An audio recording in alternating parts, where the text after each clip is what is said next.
Sehat. Oke. Ini kan kalau kita lihat Sarwenda ini ada banyak hal yang dihadapin, ada banyak hal yang harus dia kerjakan gitu ya, live setiap hari.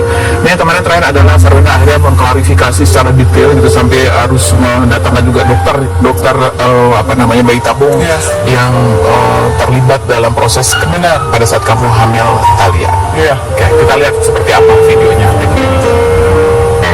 Ada saksinya gitu ya. Sampai kamu akhirnya yaitu jalan yang amat detail gitu ya untuk membuktikan, menjawab semua tudingan-tudingan itu. Yang mendorong kamu melakukan itu apa? Satu, supaya nanti ya Cici Thalia kan kalau sekarang main media sosial juga belum main, ya kan? Belum begitu main lah istilahnya, dia ada ngeliat kadang-kadang. Dan sampai sejauh ini sih aku ngejagain mentalnya dia yang pasti.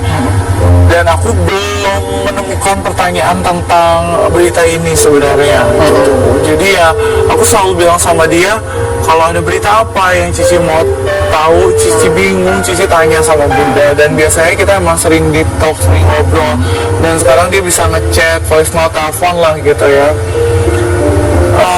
Aku mau nanti pada suatu saat dia ngeliat berita ini, dia tahu Ada gitu. jawabannya gitu. Ada jawabannya, jadi nggak dikira oh iya benar ya gitu. Lagian kan ini proses bayi tabung juga nggak sekali langsung jadi gitu.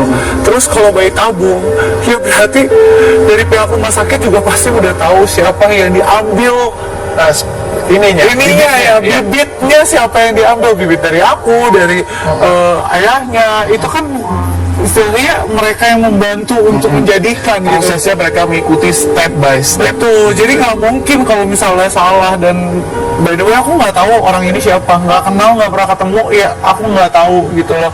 Terus tiba-tiba ada berita ini juga aneh gitu. Tapi aku yakin ya, karena istilahnya kita bagi tugas lah.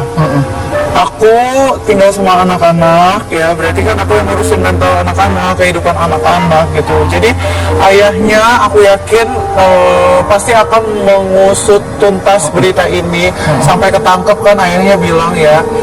Jadi kalau misalnya mau tahu tentang detail bagaimana proses hukumnya itu lebih baik tanyanya sama ayah, karena dia yang lebih menjalankan ini gitu. Karena gimana kan Thalia kan anaknya, Anak kalian berdua gitu. ya anak kita berdua, makanya kita bagi tugas gitu.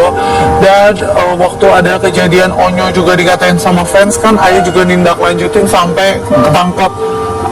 Jadi seperti itu pula ketika Thalia anaknya juga ada yang menghujat, aku yakin juga pasti akan ditangkap juga, diusut tuntas sama ayah.